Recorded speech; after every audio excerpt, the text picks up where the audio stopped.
The poet W.H. Auden remarked that every time he was in the company of scientists, he felt like a poor curate in a room full of dukes. I don't know about my fellow biographers here, but as a biographer in a room full of philosophers, I feel very much in the poor curate's position. But nobody has put the difficulties of biography more bitingly than Freud, who said that anyone who writes a biography is committed to lies, concealments, hypocrisy, flattery, and even to hiding his own lack of understanding. For biographical truth does not exist.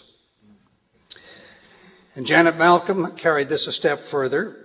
In a book called The Silent Woman, she says, "In a work of non-fiction, we almost never know the truth of what happened. The ideal of unmediated reporting is regularly achieved only in fiction, where the writer faithfully reports on what is going on in his imagination." It's true, I think. Still, a person can try. And the kind of biography I'm interested in is willing to use some of the tools of the novelist, writing in scenes, give physical details, appeal to all the senses, but embraces the burden of abiding by the historian's rules of evidence. You don't get to make things up. This kind of biography was nicely described by an earlier Janet Malcolm when she said the whole point of biography is to understand why this particular person did this particular work. And whether one aims to see the work through the lens of the life, or as I prefer, to try to see the life through the lens of the work, it always comes down to particulars, which in the case of the James family are apparently inexhaustible. The James family papers are one of the two most heavily consulted collections over here in Harvard's Houghton Library. The other is the Emerson collection. And there's still a great deal of unpublished material. There are journals, there are notebooks, there are all kinds of things. There are still unreported finds, and there are familiar materials that can be put to fresh use. The sheer volume of material is daunting. A full list of the James family catalogs and finding aids is by itself 2.5 pages long. Among the unpublished stuff, which includes notebooks, personal journals, diaries, student notes, teaching materials, drafts of papers and books, are a neatly typed, well-written 85-page life of Alice Gibbons James, William's wife, written by their son, Henry James III, himself a Pulitzer Prize-winning biographer. Actually, there's going to be a new book on Alice Gibbons James, and maybe some of this will be soon addressed. Susan Gunter of Westminster College in Utah is at work.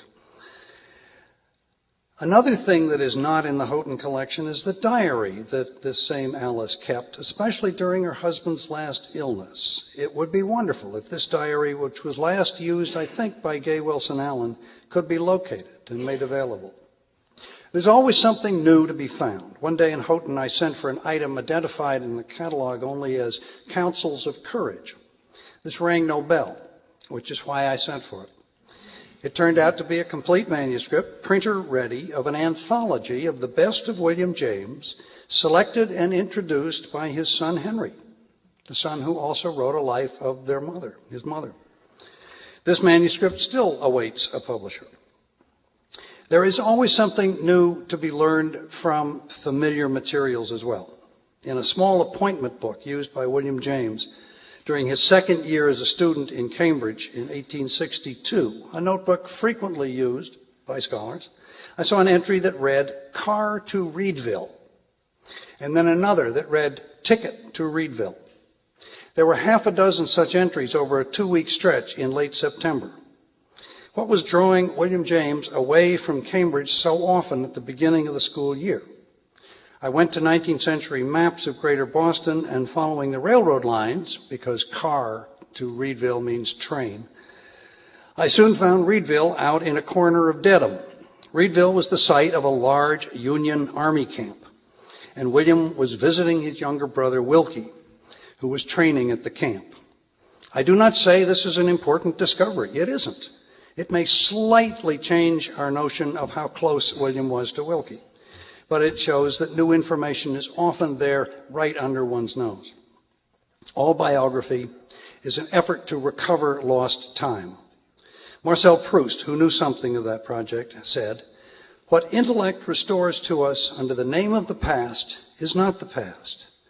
In reality, as soon as each hour of one's life has died, it embodies itself in some material object.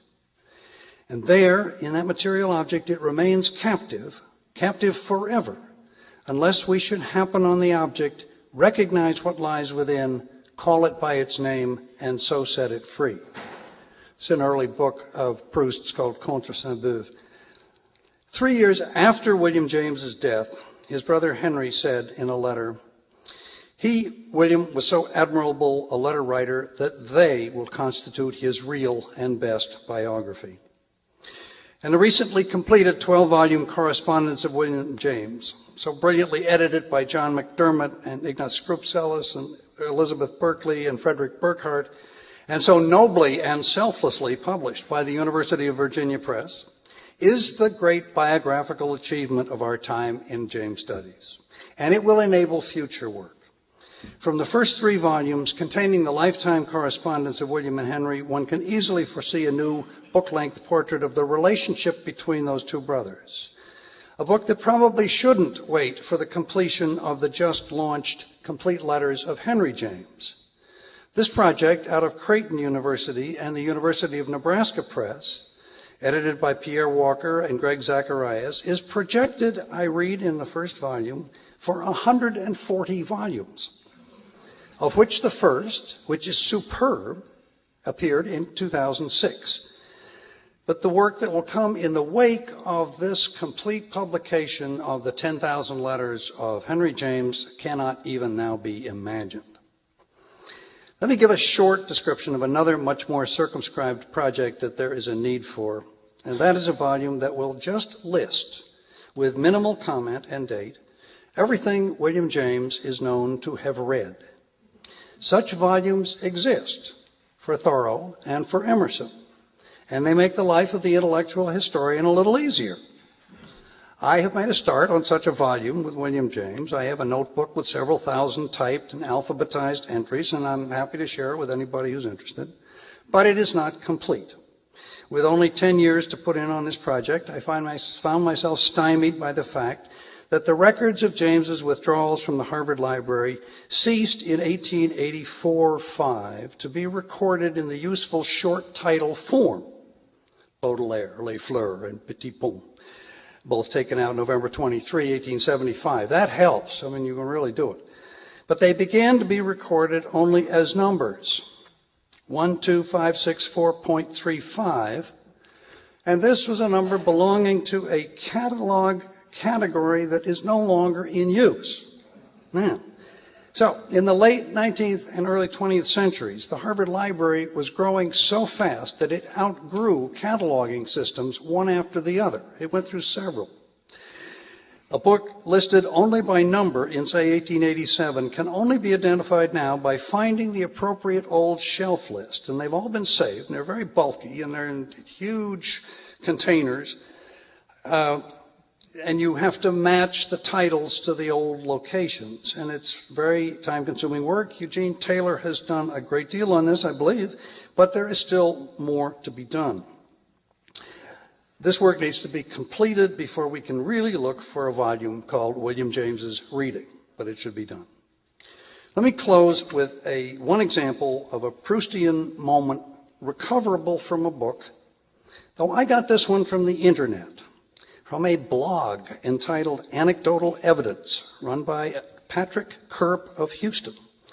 And in a posting of February 25th, 2007, he wrote, "In the fall of 1915, with slaughter of unprecedented magnitude raging in Europe, the poet laureate of England, Robert Bridges, asked Henry James to contribute to an anthology of extracts from the work of philosophers and poets to be titled The Spirit of Man, and intended as a boost to England's morale.